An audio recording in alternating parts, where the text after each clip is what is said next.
Hello, everyone, and welcome. This is for Social Movements, and we are heading into a week about leadership. I do apologize that I'm getting this to you so late on Monday, but as some of you may know, I don't know if all of you do, I was diagnosed with COVID last week. I was incredibly ill for the first 4 or 5 days of last week. Over the weekend, I've started to feel better, but I still testing positive. So I'm doing a lot of video recording here at my house for all of my classes, all of my meetings. So I just want to say thank you for your patience with that. We are still on track, which is fantastic. Today we're talking about leadership in social movements. And I'm also going to be giving you all an assignment this week. So be on the lookout for that. It's going to be a short, quick assignment, nothing big. And you'll just do it on Blackboard, so on the discussion board. So hopefully you'll keep a lookout for that. And just as a reminder, you do have some papers due and stuff by the end of the semester. Why am I telling you about that now? Because we're about a quarter to a third of a way into the semester, and I want you to be prepared and not get shocked, right? So keep your eye on those assignments, and if you have any questions, please let me know. So let's talk about leadership in social movements. Some of you may know that it is extremely messy to lead a large group of volunteers who are only doing something because they feel like it's important to do. Okay? There's a couple of reasons for this. For one thing, if you don't have a leader who's strong and who can accept that members of the organization come and go very quickly, that the movement itself as an organization is incredibly malleable. In other words, it's a very open system, meaning that people come in and out all of the time, that you can't rely on just one person, one individual to constantly be doing every single activity. So it's a numbers game of getting as many people together as you possibly can, aiming towards your goal, and doing as many of the things as you could get them to do. That is incredibly messy. That is a very, very strange way to define leadership, right? And so what often happens in social movements is our ability to understand how leadership works in a social movement is very difficult. Even those of us who study it don't really understand all of it. And until you get into a social movement, you're not going to know what kind of leader that group or organization is going to need. We could take some educated guesses, but that's about as far as we're going to get. So public perception of leadership in a social movement is very, very, well, it's incorrect. It's inaccurate, okay? The way that media portrays leaders of movements is sort of like, oh, Martin Luther King, he was the head of the civil rights movement. No. Yes, he was a leader in the civil rights movement. There were a lot of other leaders in the civil rights movement as well. He was more of what we would call a figurehead or a symbolic leader, which I'm going to get to here in just a few minutes in this lecture. But public perception of leadership sometimes in social movements is that they're a bunch of dirty hippies. I don't know how else to put that. My father was not a hippie, but he did go to Notre Dame in the 60s, and I kept calling him a hippie. But he never did any of the fun hippie stuff that fun hippies did.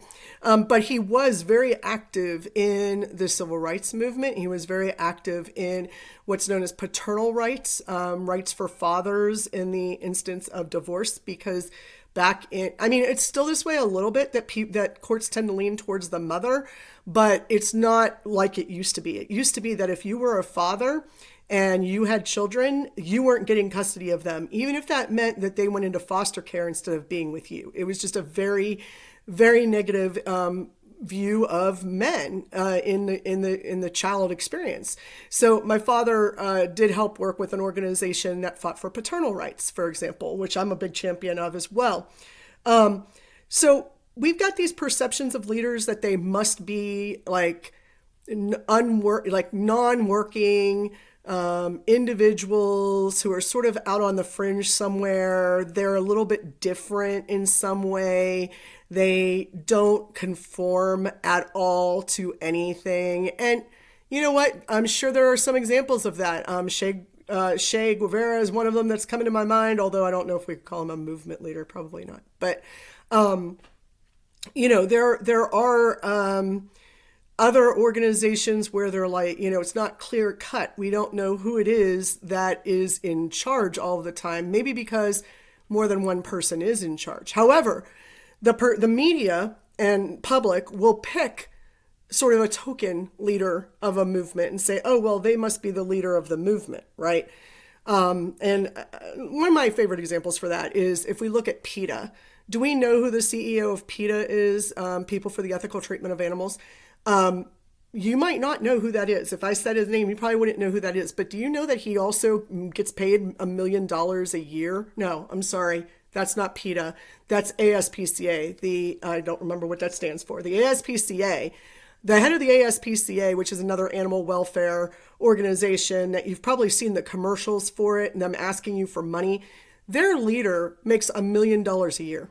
$1 million a year for a nonprofit, which is just like, couldn't you do a lot of good with, like, I don't know, half that? At least maybe you can, only take 300,000. I don't know. I'm kind of baffled by that because I make like a tenth of that, not even a tenth of that. So it's kind of frustrating when we see leaders like that, because if I said to you who's in charge of the ASPCA, it would not be completely out of bounds for someone to say, well, I think that's Sarah McLachlan, right? That's her organization, because a lot of times she was doing the advertisements for the ASPCA. She doesn't anymore, but she did for a while there. And then they also had David Duchovny was doing them for a little while, if you know who that is. Excuse me. So singers and performers and actors and actresses and so on, all of these celebrities that filled in that you might think, oh, they're the head of that particular organization. No, they're just speaking on behalf of the organization and trying to persuade you to send money. So these sorts of movements are a lot messier than they appear to the outside. So if you're just going to look at animal welfare, for example, one of the things that's going to happen is you're going to find that, yeah, you can study the ASPCA, you can study PETA, you can study really nice, neat, here's the leader and here's what happened kind of movements. But that's not normally how the whole entirety of a movement works. Remember when I talked about there being movements and then there being campaigns? Well, this is one of those ways that we see campaigns within a movement. The example I'm going to give you is an organization I used to work with that falls under animal welfare. Okay, so it's an animal welfare movement. The field focus for this particular one is twofold. Number one, it's cats and cats only, little cats, domestic cats, not big cats. We have those though too. Little cats who are running around and who are populating the planet a little too quickly. So we're talking about ethically wanting to spay and neuter cats, or what they call TNR, trap, neuter, and return. This organization does those things. They also happen to have a shelter, a place where cats can go.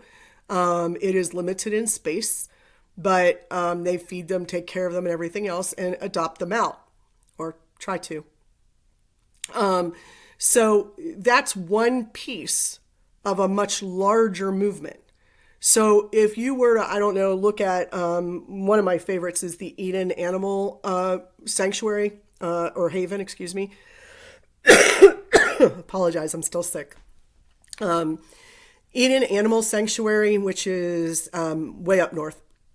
They have all cats as well, but they have this really cool setup in a very natural setting. And to get there is a real pain in the butt, let me tell you. But once I got up there, it was so worth it. These cats are incredibly happy. They're being treated very well, and they do find homes. So these organizations, like say, for example, Eden, is just one tiny little piece of advocating for TNR and for the welfare of cats within the larger movement of animal welfare.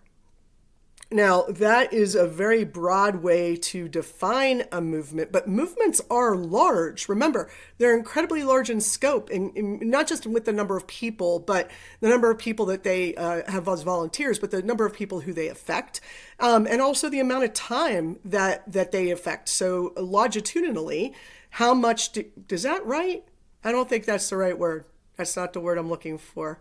No, it is. Okay, the longevity. Let's go with that of the movement is also important. And animal welfare movement has been around forever, and so there's these pieces that come and go and keep the movement going, and people sort of pick and choose what kind of work they want to do in the organization, and then each of those smaller campaigns within that large movement have leaders themselves.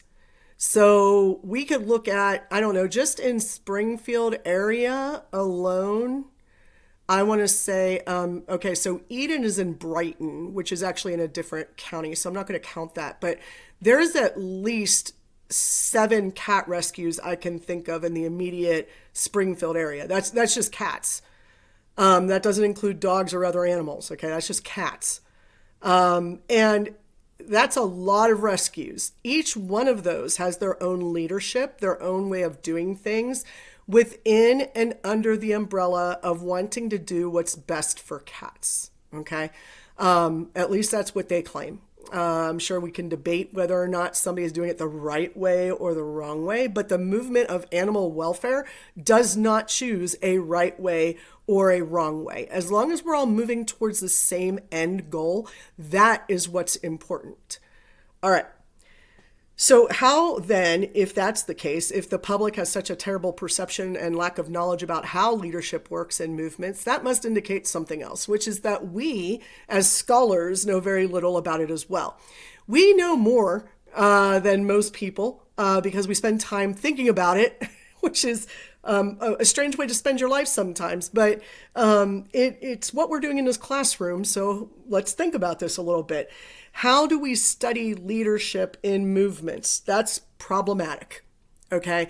There are so many ways to go about studying it. You can go in and say it should have this structure, it should have this function, and if it doesn't fit into that structure or into that function, it's not good leadership. You could say that it's a particular leadership style.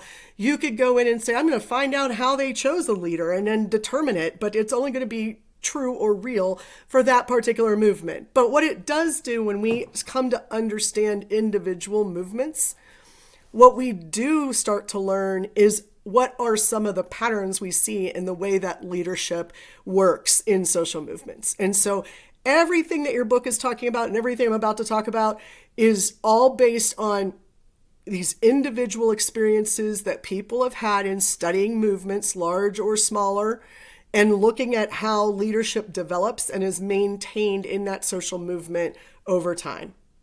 And we collect all that, we tell each other the story of each of these movements, and we start to see patterns in how they work. And so that's where we're at right now. Now, it used to be that people didn't study social movements. I mean, really, until about the 80s, we were not spending any time talking about movements. And even then, it was Griffin who was talking about it. And he was talking about it in terms of, here's what I think is happening. It wasn't until people started to really want to study and understand what was happening in these movements that we really started to gather enough research and scholarship to understand how it works. So this book changes periodically every couple years because we're constantly adding to the girth of knowledge that we have about how social movements work. There are some things that were in my original book back, I think I told you it was second edition, back when I was in grad school. And it had stuff in there that you don't see anymore. I'll go digging for it. I'll go looking, like, I swear somebody said this about social movements, and it turns out that it's just so outdated and no one has ever reinforced the concept or idea before or after a certain period of time. So it's not mainstream understanding of leadership anymore in social movements, for example. So where we are now is that we do understand a few things. Let's talk about what we do know, okay? First of all, what we do know is that leaders can perform a couple of different functions. Usually there's 3 different functions that they serve, okay? And these may be defining functions, meaning that this is how you know that's the leader. The first is an organizer. The second is as a decision maker, and the third is as a symbol. Now, let me address that third one first, because we've already talked about it. Like when I said that, Sarah McLachlan in charge of the ASPCA or Martin Luther King in charge of the civil rights movement, well, they are symbols. They're symbolic. Malcolm X, there's a lot of people, Elizabeth Cady Stanton for women's rights and voting. I could probably name off a bunch of people that you don't know. I don't know what the point of that would be, but there are people who we make sort of figureheads or symbols of leadership for a particular thing. So whenever I see Martin Luther King Jr., I think civil rights. Whenever I see, for example, the ASPCA, I might think Sarah McLachlan or some other star that I affiliate with it. This is a leadership that can be very, very real and hands-on, or very, very sort of amorphous. Now, with people like King, Malcolm X, and some others, they were leaders in that organization. They marched in the streets. They fought the good fight. They saw legislation change. They saw leaders change. All of that is true. While at the same time, after they were gone, they are still the symbol for that thing, okay?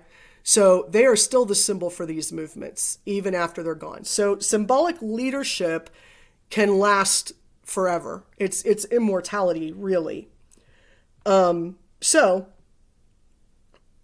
hold on one second for me, because I need to pull up my book again. There we go. So the first one was leaders as organizers. Basically, this is exactly what it sounds like. It's somebody who took the reins and said, I am going to make sure that this works. And they tell us what the structure is going to look like, who's going to be doing what everyone's roles are, and we make it happen. Okay. Generally speaking, these leaders also are the ones who organize events and so on. And they may have a little team with them, but they are the ones who ultimately plan everything for the most part. Okay. The second one, which is the last one I'll talk about, which is leaders as decision makers. Now, this is the one I like because I think if I was going to tell you that I had one, this would be it for me and my social movement and U-Turn in education. The reason for that is this. Well, people came to me and said, how do we do this? And so I assumed a leadership role immediately and organized in the beginning and said, this is how things are going to need to go. Once we agreed on a mission and we all knew what we wanted to achieve, then the others started to say, hey, we should do this.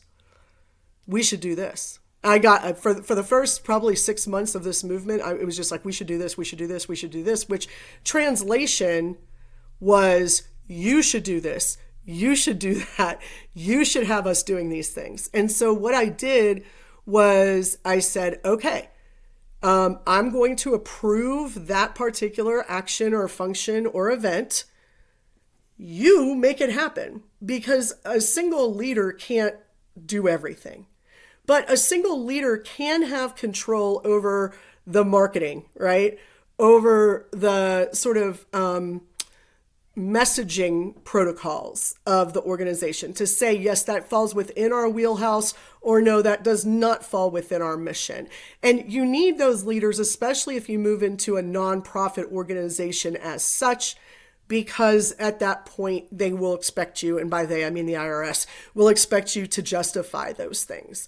So for example, if somebody says, hey, can we go and sponsor this political candidate? My answer has to be no, because nonprofit organizations are not allowed to do that. First of all, let's just start there. But second of all, that's not our job. That's not what we do. We are not here to make a political statement. We are here to just talk about public education and support that in various different ways. Somebody comes to me and says, hey, we should run a community education course on the book Maus by Art Spiegelman. And I say, yeah, that's within our wheelhouse. have at it. Next thing I know, I'm getting these invites to a 6-week course once a week here in Nixa at the library, or online. You could Zoom in, and 2 professors from Ohio and Georgia are having these talks about reading, how to read a graphic novel, how to read this particular graphic novel, what it means, what you should be looking for, or what you could look for, questions we can ask, and so on. Totally cool. And I had 0 things to do with it except that I said, good idea. And that's the way I like to lead. Now, that doesn't mean I don't have my own pet projects that I do with my organization. Of course I do. The question is, how did I end up being that leader? Well, how leaders become leaders happens in a couple of different ways. So let's move on to that. So we have leaders as organizers, decision makers, and symbols. And how leaders become leaders. How leaders become leaders here is most of the time done in one of 2 ways, which would be sort of a strict assignment way. You will be the leader, and now we organize from there. Okay? That is not the way that I became the leader. Not necessarily. The second is emergent. So how does an emergent leader come about? Well, they emerge from the crowd. Like, you have a group of people and they need leadership. So somebody ends up being the leader because they took, I don't know, they took some sort of role on that makes them that way. They sort of agreed to it without, there being like a lot of prodding or a vote or something like that. A third way is that the organization gets together and appoints their leader and says, this is the person we want. Now, we have an organization, but what we need is a leader, so they elect them. Okay? So those are sort of those are 3 main ways that leaders come about. Really, the first 2 are the most common. So how did I get put into this role? Sort of a combination of the 3. There was a group of people who were meeting. I was not involved in this at that time, and they were talking about what they wanted to do, and they all had skin in the game. They all had children in the school district. They had businesses that they had to worry about. They had jobs with the school system. Take your pick on what that was. I did not. My job was not going to be in any way threatened. My children had graduated. I was in the clear. And it also so happens that I study this stuff. So a friend of mine who was in that group called me up and said, hey, I want you to join us. And I said, okay. And I did not realize at that time that join us meant I want you to take the reins and make this thing happen. But that's what ended up happening. And people sort of deferred to me and allowed me to do that. And so now I'm still listed as president of the organization. But what I like to say is that there's 8 of us. There's 8 executive board members, and we all make decisions pretty much equally. In the sense that we go through and find things for the organization to do. We try to get volunteers. We're constantly working on that, getting them to events, because even though we have a network of volunteers, we cannot count on any one of them to come to something. Like, say, for example, we need them to go to a county commissioners meeting. We can't count on that unless we remind them and motivate them each time. So like almost every week, one of the board members is going in and sending a message to the whole entire organization saying, hey, we need people to come to this meeting. Wear your U-Turn in Education gear, show up. You don't need to speak, or we need you to speak, or whatever it is, okay? We need you to sign this petition. We need you to get on board with this thing or that, okay? So there's all 8 of us working almost equally, well, pretty much equally as hard, definitely. When there comes a question of, is this something that fits into our wheelhouse, then they come to me, and usually I say, well, let's all get together and talk about it. Most of the time they accept what I say, so there's not been a conflict yet, let's put it that way. So hopefully there won't be. So that's how leaders sort of come into being. Again, my experience is I've had all 3 of these, all 4. I've had a blend, whatever. So all 3 and a blend of 3 or 2. I have been appointed leader. figurehead. I have been elected. I've emerged. And in this case, people ask me all the time, they're like, well, how'd you get into this one? What do you call it? And I said, I say I was voluntold, right? You're volunteering, but you're only agreeing to do something that someone told you to do, as opposed to asking you to do. So I often say I was voluntold to do it, meaning that somebody told me I should do it, and I agreed. So there's your volunteer part. So then the question becomes, how does one become a leader in terms of characteristics and personality? What do you have to be made of to become a leader? Well, obviously, if you're going to have a mission, you're going to have an end goal, you're going to need a lot of persuasive capabilities, right? So the first thing you need, and it doesn't matter if this is through public speaking or whatnot, is charisma. I know, look at me. Don't I scream charisma? What is it the kids are calling it these days? Riz? I heard somebody say the other day, like, that guy's got Riz. And I'm like, what the hell are you talking about? And by the end of it, I figured out they were talking about charisma. And I was like, no, not okay. Please don't ever call it Riz. But what you're not seeing is me, particularly, in my element of being a leader in the social movement. And for all I know, maybe I have some level of charisma I don't know about, right? Because a lot of times charisma is very difficult to define, right? If I say to you, tell me what charisma looks like, and you're like, oh, well, like Joel Osteen has a certain charisma, or Donald Trump has a certain charisma, or John Kennedy had charisma, right? Definitely Martin Luther King had charisma. Like, whoever it is that you're bringing up to me that has charisma, it's hard to define. Can we give examples? Absolutely. Can we define it? Much more difficult, okay? But you have to have some charisma. And for me, charisma really comes out, like the end goal of charisma is your ability to motivate people to act, all right, whether or not people want to listen to you. The second thing that leaders should have quality-wise is a sense of prophecy, is what your book calls it. I call it vision, okay? Less prophet, more vision. Here's what I mean by that. When they talk about prophecy, they're talking about like literally predicting what's going to happen in the future. But it's also just a matter of planning for and hopefully attaining the goal of what you want things to look like after your movement is successful. Okay. So, for example, if you have a movement that fails, it's not because you didn't predict the future properly. There was something else that went wrong. Or perhaps the movement just solved itself. I mean, there's a lot of things that can happen. But it doesn't mean you can't foretell the future, nor should you be required to do so. But what you should be able to do is to help your audience, your organization, your social movement members to visualize what success will look like at the end of the game. Okay? So think about that more as visionary rather than prophecy. The last one, pragmatism. I have to tell you something. I always thought pragmatism meant that you were incredibly logical, and that you knew what steps needed to be taken in an orderly fashion. And I think that's true. A lot of people sometimes want to get from A until Z, right? And they have this vision of Z, and maybe they have some level of charisma as well. But what they don't have is the ability to understand how you go through B, C, D, E, F, G, I, right? And so on.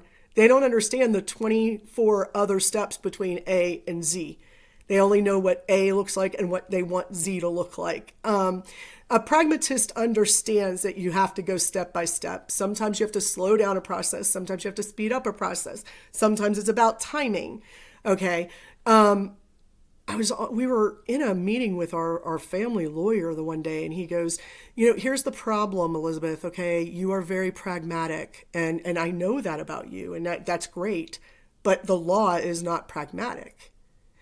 And I sort of was like, what is wrong with you that any lawyer would say that the law is not pragmatic, right? Like, obviously it's step by step. There's a very clear ending. You know what the application is. Like, what are you and then, and it's logical, right? No, it's not. In the law, you function from the law, not from the circumstances that develop that law. So, for example, if the law says if you lose your thumb, life insurance will pay you, or medical malpractice insurance, whatever it is, will pay you $10,000 for your thumb. Okay, well, here's the problem. I don't have a left-hand thumb, right? Like I could say, okay, that one's missing. Now, if I lose this one, it should be worth a hell of a lot more than $10,000 because now I don't have opposable thumbs. I'm like a freaking, I don't know, chipmunk? No, they have opposable thumbs. Something without opposable thumbs, right? And that's very, very disturbing, but the law says you get $10,000. So even though I might have an incredibly great argument, I mean, persuasive, logical argument, pragmatic argument for why I should get more money than $10,000, the law says $10,000, that's all you get. Okay. So that's why the law is not necessarily pragmatic. Rules and regulations are not always pragmatic. Sometimes I look at rules and regulations, even that we have at the university, and I'm like, where the hell did that come from, right? And I'm sure somebody had a good logical reason for it at some point, but maybe it doesn't apply anymore, right? So being able to understand the difference between good logical reasoning and pragmatic step taking is huge for social movement leaders, because you're trying to get pretty far down the road. You need to envision and prophesy, apparently, way down the road. You need to have a pragmatic way of getting there, okay? And by the way, pragmatism, unlike just logic, does not assume an ideal world. So pragmatism knows that there's going to be things that get in the way, that change and modify the rules of that game. Okay, the law doesn't do that. So leaders must have a mix of these attributes. You can't just have one and say, okay, I'm going to go ahead and do that. They also have to be able to handle the fact that this mix of attributes will need to be used in various different contexts. So you have to be able to handle your role as marching, and your role as fundraiser, and your role as organizing, and your role as inspiring. Okay, leaders are able to do all of the roles, all of the tasks that they ask their people to do. If you can't, you're not a leader. Okay, that's sort of the fundamental thought there. Leaders change with their movement. As their movement changes, so does the leader. Obviously, leaders are malleable. They're not laws. They're pragmatic. Okay, so they adapt to current events. And they do what I call stay in the pocket, which your book describes very differently. But your book talks about not moving too quickly, not moving too slowly, not doing too much, not doing too little, like all these little things. And I call it staying in the pocket. Okay, like there's this area in which the movement needs to constantly be functioning to maintain the motivation for its volunteers, to maintain the organizational structure, to not lose momentum in the public eye, to keep doing repetitive things that will eventually achieve a goal without becoming repetitive. You're going to have to think on that one for a little while. Now, how does all of that in the book square with what you know about leadership? My guess is that you've been taught some of the basics about leadership, that there are essentially 3 leadership styles, right? Some people would say 4. I'm not going to say 4. But essentially what you have is an authoritarian leader, right? That's a leader that is so task-oriented, they don't care about the members of the organization at all. We don't care if you get along or not, okay? But we need to get this job done. You have more of a laissez-faire leader who just says, okay, I am the leader. This would be sort of like the figurehead or the symbol. I am the leader. Go forth and do the job for us. Here's what your mission is. Have at it. And sort of like wind up the watch and let him go, right? And then you have the one that falls in between there, which is the leader who is focused on the people and the task. Okay. Because oftentimes a laissez-faire leader, everybody loves them. Or if you have a leader that just everybody loves, that is so focused on the organization or the people in the group and not on getting the goals achieved, then what you really have there is a social butterfly. You don't really have a leader, so it's not really a leadership style. But the democratic leader is the mix of all these things.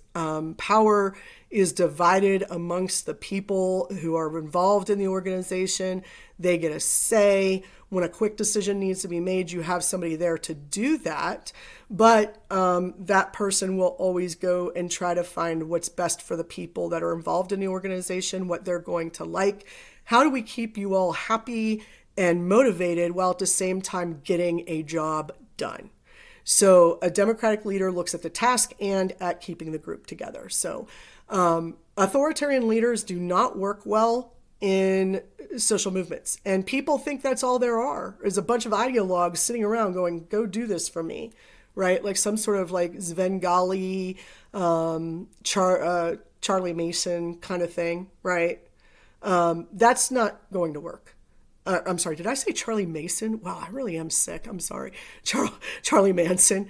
Like, we don't have that kind of influence over people, right? We're not able to Jedi trick them into becoming a member of an organization and make them go do our bidding. That's not really how that works. So you have to work with the people that you're working with. That is to say, people who volunteer to be a part of that organization and the ones that volunteer to be there when you need them to be there, to do the things that you need them to do. This is a very difficult thing to manage unless your attitude is, we're not in this for the money. We're not in this to achieve one goal and get out. We're not in this to pass one law and get out. That's not what this is. This is a movement to change an attitude or belief. And that's another place where identity comes into social movements. Most social movements aren't about changing a policy. They're about changing an attitude or belief. Why is the Clean Water Act and why are the Clean Water Act and the Clean Air Act still part of what we do when we have the EPA? It's easy to say, well, we don't have all the clean water and we don't have all the clean air. You're absolutely right. But they made the law. So why isn't that good enough? And the answer is because it's not about changing a law or one particular practice in one place or in one industry, however you want to limit it. It's about changing minds of the way that we think when we do things like pollute the water or have to compromise air quality, right? So it's about changing the attitude towards something. In other words, we're not trying to move people from A to Z. We're not trying to get people on the far left to do what the far right wants or far right to do what the far left wants, whatever that scale looks like. We're just trying to move people down the scale a little bit, one way or the other, right? So that's all a movement is trying to do. This is not silver bullet persuasion. This is an evolutionary persuasion over time. Okay, hopefully that explains leadership in social movements. I realize this was a really long lecture for what seems like such an easy topic, but it's not that easy, not for social movements at least. Okay, everybody, I will be in touch with you next week. Be looking for a short discussion board assignment from me this week. All right, hope you're having a good one. Let me know if you need anything.